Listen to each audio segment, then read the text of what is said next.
Galicia reforza a seguridade no seu litoral. O presidente da Xunta, Alfonso Rueda, anunciou en Porto do Son a incorporación de 12 novos vehículos para o servizo de gardacostas. Estas novas pick-ups, nas que se investiron preto de 645.000 euros, permitirán mellorar a capacidade de resposta dos axentes en terra. Con esta adquisición, o servizo suma xa 87 vehículos, ademais de 24 embarcacións e 2 helicópteros, o que garante unha vixilancia integral por mar, terra e aire. Isto é un investimento importante, son casi 700.000 euros, pero ten máis, se me permitides, unha parte de chamar a atención, de decir aos galegos, as galegas, a sociedade que temos un servicio moi profesional, máis de 140 profesionais, ahora vamos a ampliar con 23 máis.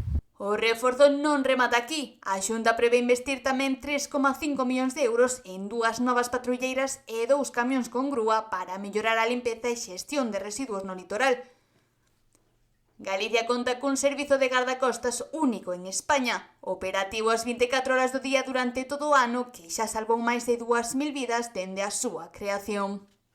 Ademais do salvamento marítimo, o servizo realiza tarefas clave contra o furtivismo e a contaminación.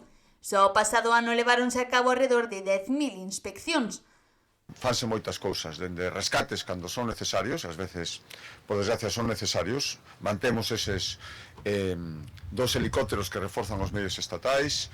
Trabállase moitísimo no mar en situacións, ás veces, moi arriscadas, iso dá tamén moita tranquilidade á xente que traballa no mar, os profesionais, sabendo que está aí o servicio para actuar cando é necesario, e se fai tamén un labor de axuda, de asistencia e de vixilancia, hai que decirlo, que é necesario. Durante o acto, o presidente tamén destacou o apoio ao sector pesqueiro galego, cun investimento de máis de 22 millóns de euros para reparar os danos causados polos últimos temporais, en colaboración coas confrarías.